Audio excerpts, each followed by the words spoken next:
E aí, pessoal, tudo bem com vocês? Vamos lá para mais uma aula de Direito Penal hoje, não é isso? Direito Penal, hoje é dia de Direito Penal, a melhor matéria do curso de Direito, né? Então vamos lá, a gente está falando aqui sobre os crimes contra o patrimônio, vimos na aula passada o crime de furto, depois iniciamos o crime do artigo 157, o crime de roubo. Foram longas aulas em vários blocos, eu creio que tenham sido 5 blocos para a gente poder esgotar esse assunto aí do crime de furto e de roubo. Concluímos então o artigo 157, eu vou pular o 156, vocês deem uma lidazinha nele lá, tá certo? Dê uma estudadinha, porque é raro aparecer numa prova de concurso, em prova da OAB, mas de vez em quando, né, ninguém pode duvidar que isso aí possa ser cobrado em alguma prova, tá bom? Vamos passar para o que mais importa. Hoje nós vamos falar na nossa aula do crime do artigo 158 do Código Penal, que é o crime de extorsão.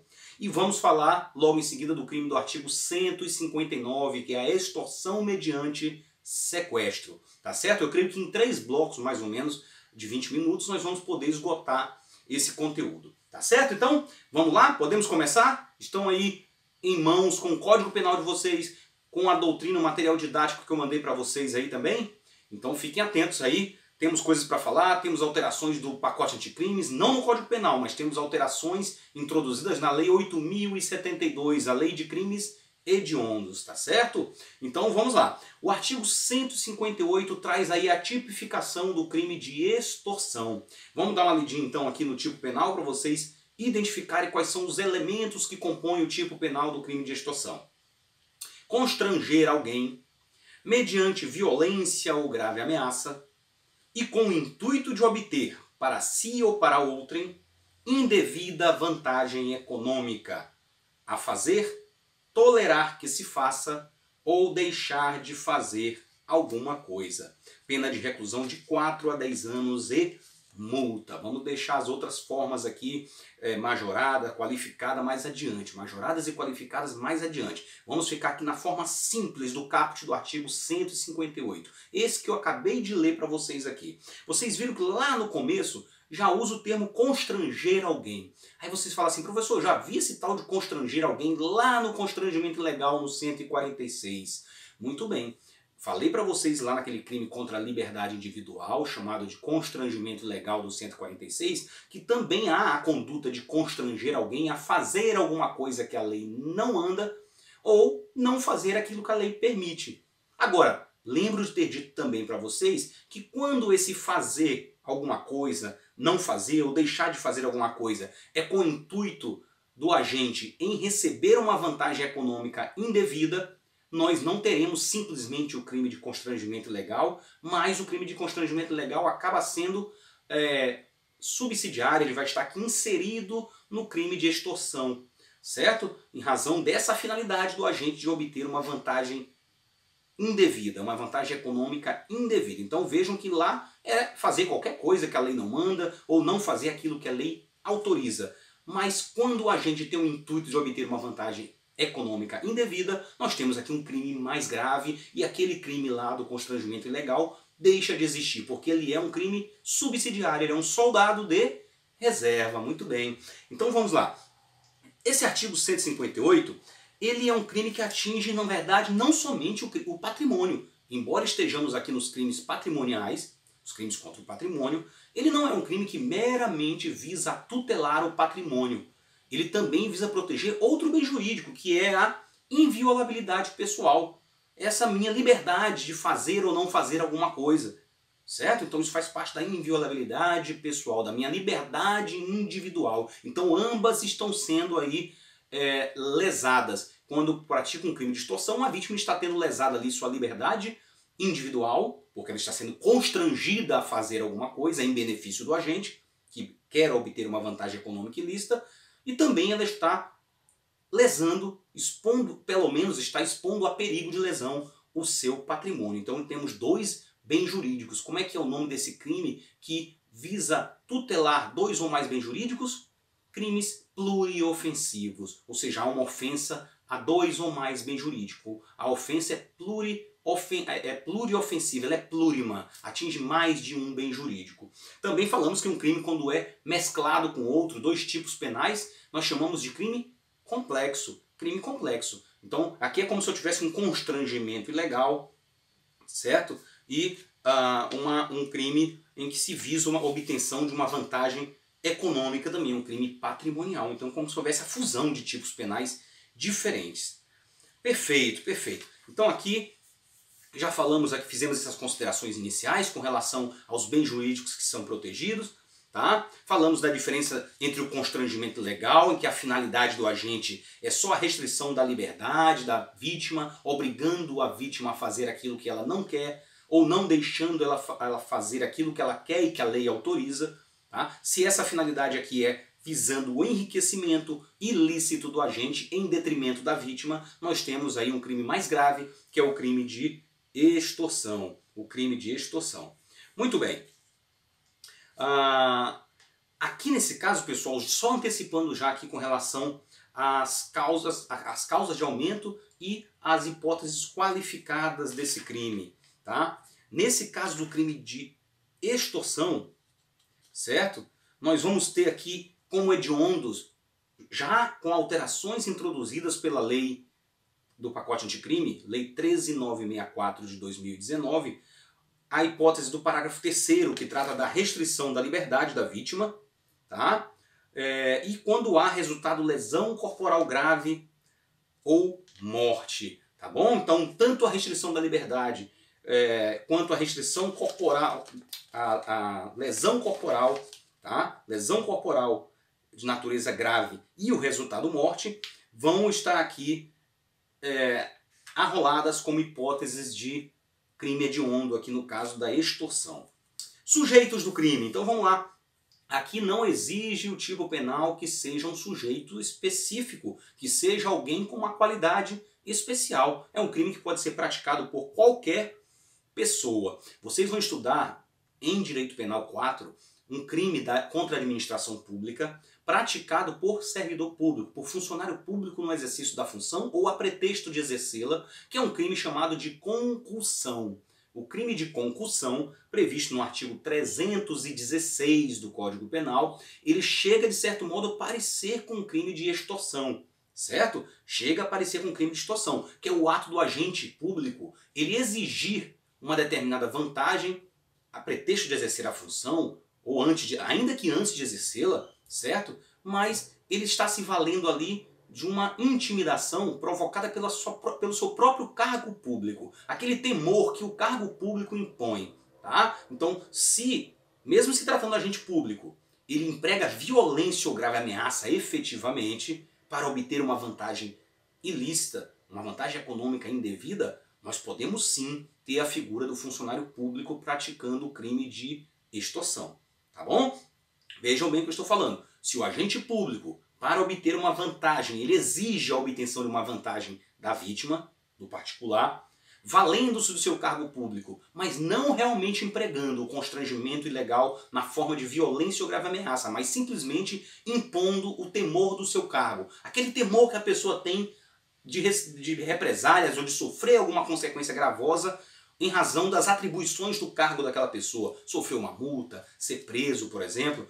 Nesse caso, nós temos o crime de concussão. Se o agente público emprega violência ou grave ameaça para obter a vantagem econômica indevida, nós temos sim, ainda que seja funcionário público o autor, o crime de extorsão. Perfeito? Então, vamos lá. Sujeito passivo. Sujeito passivo aqui, pessoal, como nós falamos que tem dois ou mais bens jurídicos, que é a liberdade pessoal e também o patrimônio, eu posso ter o sujeito passivo, a pessoa que sofre a conduta de constrangimento, não é isso? Aquela pessoa que sofre diretamente a violência ou grave ameaça, como eu posso ter também aquela pessoa que suporta o dano patrimonial, né? O desfalque patrimonial. Então não necessariamente essas pessoas, essas vítimas, esses sujeitos passivos coincidirão na mesma pessoa. Pode ser que haja uma hipótese, pode ser que a vítima patrimonial e a vítima do constrangimento, da violência e da grave ameaça sejam a mesma pessoa. Mas eu posso empregar violência ou grave ameaça para constranger alguém e uma outra pessoa que sofra o dano patrimonial. Vai ter o desfalque fornecendo ali ou cedendo para o agente, ofertando ali a vantagem econômica indevida. Inclusive pode ser a pessoa jurídica. Inclusive pode ser a pessoa jurídica. Não podemos falar de pessoa jurídica sofrendo a violência ou grave ameaça. A pessoa jurídica ela não tem existência real. Ela tem uma existência fictícia. Uma existência meramente legal. A lei criou a pessoa jurídica. Então ela não vai ter liberdade pessoal a ponto de sofrer uma violência ou grave ameaça. Os seus sócios, sim, podem sofrer ameaça, violência, não é isso? Mas a pessoa jurídica possui patrimônio. E a pessoa jurídica pode ter desfalcado seu patrimônio em razão de um constrangimento, de uma violência ou grave ameaça empregada contra alguém. Uma pessoa natural, uma pessoa física, tá bom? Então pessoa jurídica pode sim figurar como vítima patrimonial do delito, mas vítima da coação, do constrangimento, somente a pessoa natural. Somente a pessoa natural. Muito bem, dando continuidade aqui. Conduta. Conduta. Qual é a conduta? Qual é o verbo nuclear do tipo penal? Qual é o verbo que designa o comportamento ali no tipo penal? O verbo é constranger. É obrigar. Constranger é obrigar a fazer aquilo que a pessoa não quer, ou que ela não faça aquilo que ela poderia fazer. Então é constranger, coagir essa pessoa a fazer algo, tolerar que se faça ou deixar de fazer alguma coisa. Então sempre mediante violência física, coação física, a vis absoluta, vis corporalis, não é isso? Ou a violência moral, não é? A coação moral, a vis compulsiva, aquela violência psicológica. Muito bem.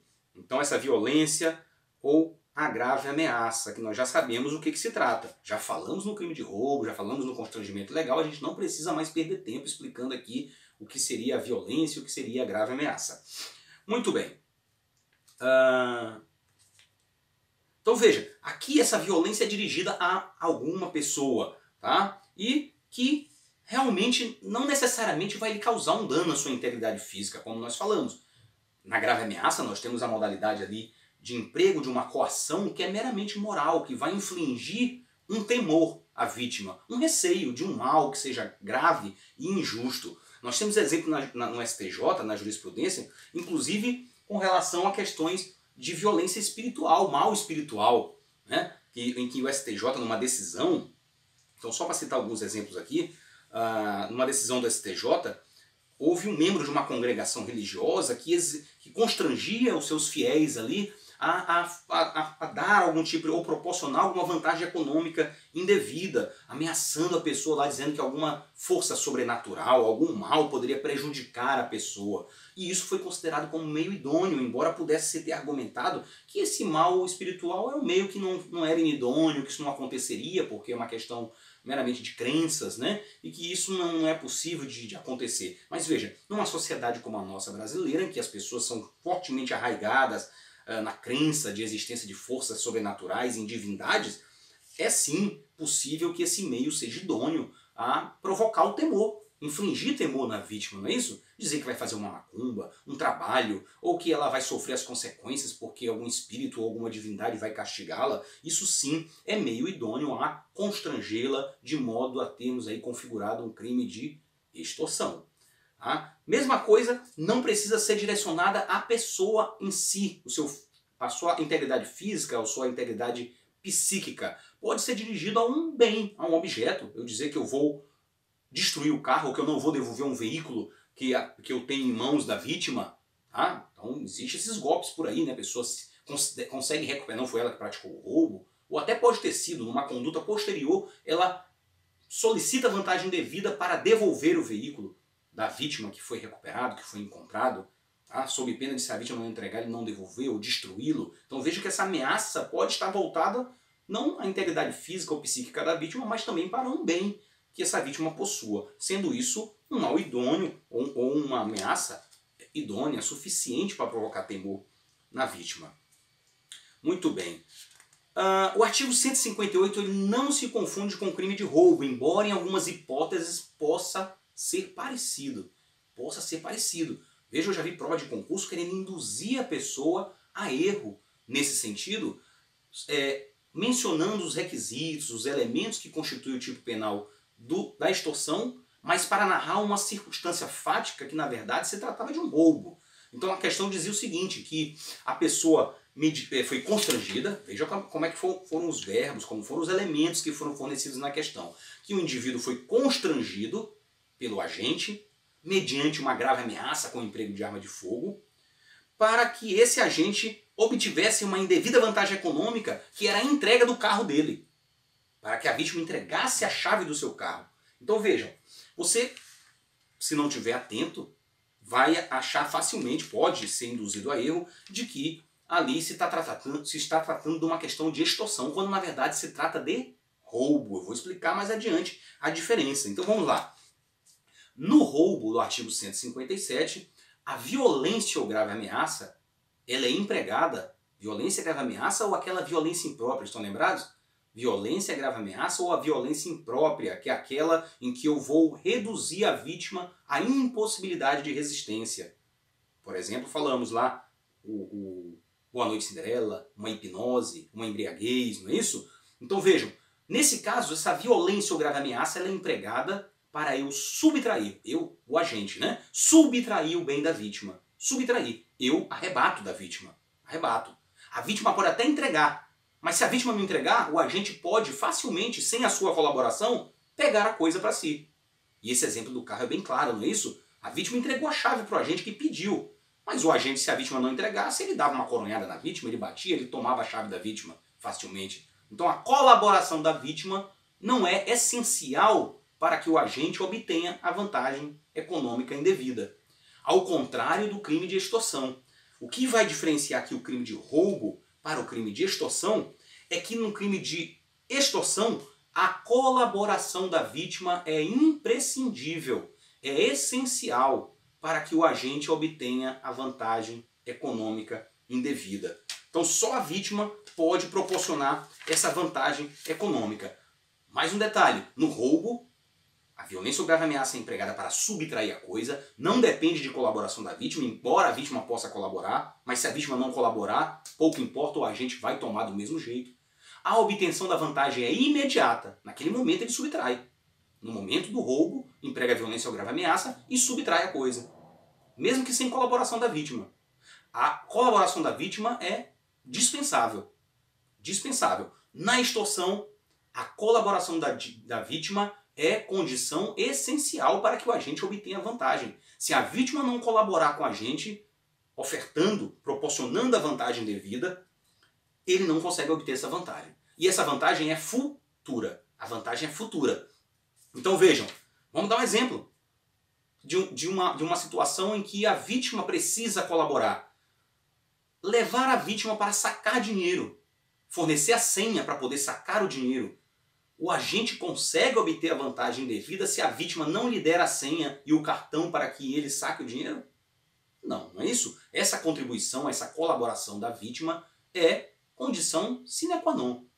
Ou seja, condição sem a qual o agente não vai obter a vantagem devida, porque a colaboração da vítima, nesse caso, é essencial. Então precisa da participação do constrangido, da pessoa que está sofrendo o constrangimento, a violência ou a grave ameaça. Ficou entendido isso aí? Tranquilo então? Roubo, constrangimento, né? A violência ou grave ameaça é empregada para subtrair a coisa, não precisa de colaboração da vítima. Pode até ser que a vítima colabore, entregando a carteira, entregando o relógio, entregando a chave do carro. Mas se ela não entregar, o agente vai lá e toma, arrebata dela isso aí. Não precisa dessa colaboração. Na extorsão, o constrangimento é empregado mediante violência ou grave ameaça, mas exigindo uma colaboração da vítima, uma participação essencial dessa vítima, sem a qual o agente não irá obter a vantagem indevida. E aí, vejam bem, antes de a gente terminar esse bloco aqui, é possível que haja um concurso material desses crimes no mesmo contexto fático? Sim, é possível. É possível que haja concurso material do crime de roubo e de extorsão no mesmo contexto fático. Digamos que uma pessoa está ali caminhando tranquilamente pela rua, toda serelepe, passeando ali, e encosta um carro com 2, 3 camaradas dentro, aponta uma arma para ela, constrangem a entrar no carro mediante emprego de grave ameaça. Quando entra no carro, pegam sua carteira, seu relógio, seu cordão, seus objetos pessoais, e não satisfeitos com isso, ou seja, com o roubo, porque já subtraíram esses objetos, vão até a agência bancária com essa pessoa para sacar o dinheiro que ela tem na sua conta corrente. Aí nesse caso estamos falando de um segundo momento em que há o concurso material com o crime de Muito bem, crime de extorsão. Então é possível que, na mesma circunstância fática, no mesmo contexto fático, eu tenha um cúmulo material, ou seja, eu tenho um concurso material do crime de roubo, mais o crime de extorsão, a depender das condutas que foram praticadas ali, como foi esse exemplo que eu dei para vocês. Certinho então? Vencemos os primeiros 20 minutos aí do primeiro bloco, vamos encerrar e a gente retorna no segundo bloco dando continuidade ao assunto. Fica aí, vai só tomar uma água e volta.